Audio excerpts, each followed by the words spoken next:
Välkomna till nyheter på lätt svenska. Här har ni chansen att träna er hörförståelse med hjälp av nyheter upplästa med tydlig och långsam röst.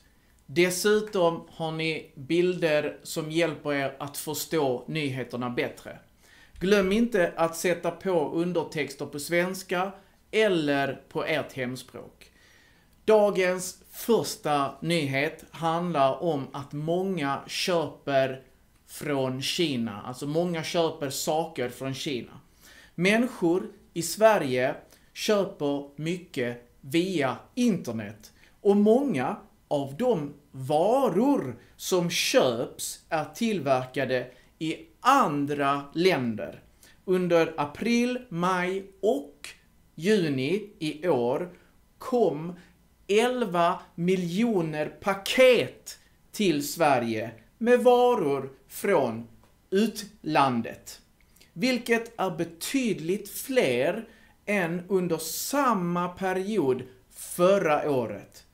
Detta framgår av en undersökning gjord av organisationen Transportföretagen och HUI. Kina är det land varifrån flest varor köps. Många svenskar handlar billiga produkter från kinesiska företag som Shein och Temu. Dessa företag har dock fått kritik, bland annat för att sälja varor som innehåller skadliga ämnen eller som kan vara giftiga. Vår andra nyhet handlar om hur vi kan stoppa jobbiga bananflugor. Som ni alla vet nu under sommarens sista del, då kommer de här bananflugorna till våra kök och den här nyheten handlar om hur vi kan stoppa dessa. I slutet av sommaren är det vanligt att många får problem med bananflugor i hemmet. Dessa små flugor dras till mat som står framme. Särskilt övermogen eller skadad frukt. Alltså när frukten har varit ute länge, den blir övermogen. Även om bananflugor inte är farliga kan de vara besvärliga att bli av med. Och de förökar sig snabbt. Förökar sig betyder att de gör bebisbananflugor och så blir det fler och fler och fler. På bara en månad kan en bananfluga lägga flera 100 ägg. Här är några tips för att stoppa bananflugorna. Nummer 1. Se till att inte ha mat framme. 2. Släng dina sopor oftare.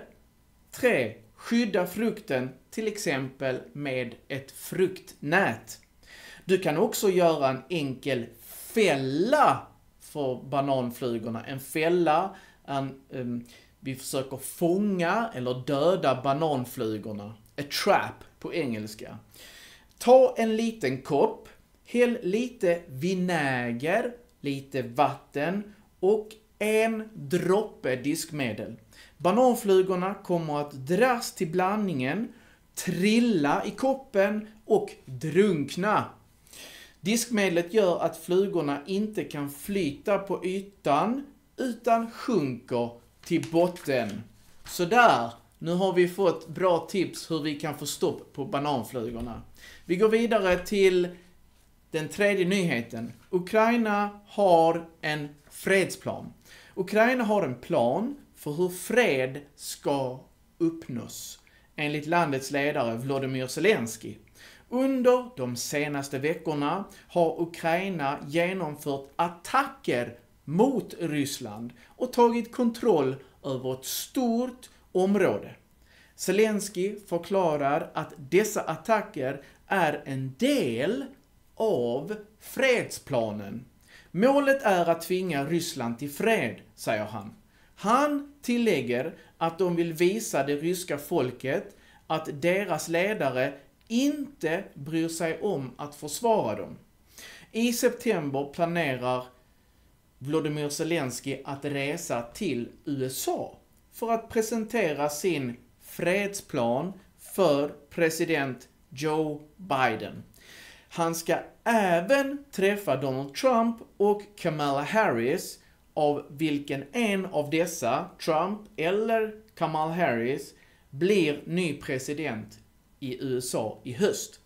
Zelensky understryker att Ryssland inte kommer få någon del av Ukraina i utbyte mot fred.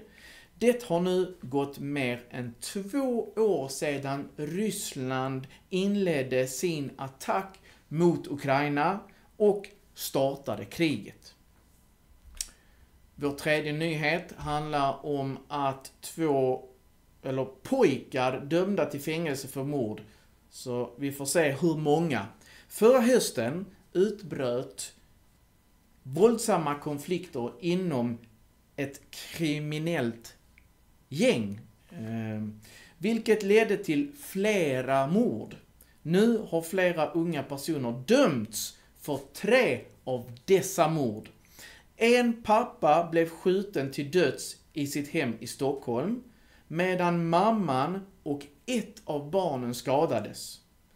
2 kvinnor blev också skjutna till döds i ett hus i Tullinge nära Stockholm, trots att de inte hade någon koppling med det kriminella gänget. Enligt domstolen var det en 17-årig pojke som utförde morden på pappan och de 2 kvinnorna. Han har nu dömts till 12 år fängelse. En 16-årig pojke som beställde morden har dömts till 10 års fängelse. Det är ovanligt att så unga personer döms till fängelse, men domstolen bedömer att morden var särskilt allvarliga. En 16-årig flicka som hjälpte till med morden har dömts till 2 års ungdomsvård. En 22-årig man som också deltog i brotten har dömts till 16 års fängelse. Det är ännu inte klart om de dömda personerna kommer att överklaga domen. Och nu ber jag så hemskt mycket om ursäkt, för jag brukar bara läsa nyheterna utan att dela med mig av mina åsikter. Men vad är det här? 12 år eller 2 års ungdomsvård? De ska ha minst 20 år när man beter sig på detta sättet. Vi måste ha hårdare och strängare straff här i Sverige. Så, nu fortsätter vi att läsa nyheterna och vi går till dagens sista nyhet som handlar om att vi kan se poliser på TV i höst. Snart blir det mörkt ute och många väljer att tillbringa kvällarna inomhus framför TV. Här är några tips på vad som kommer att visas på TV i höst. Det har gått 3 år sedan de populära poliserna Sara och Magnus först dök upp i SVT. I SVT:s serie Tunna blå linjen heter namnet på serien. Nu är de tillbaka, den nya säsongen av serien som utspelar sig i Malmö.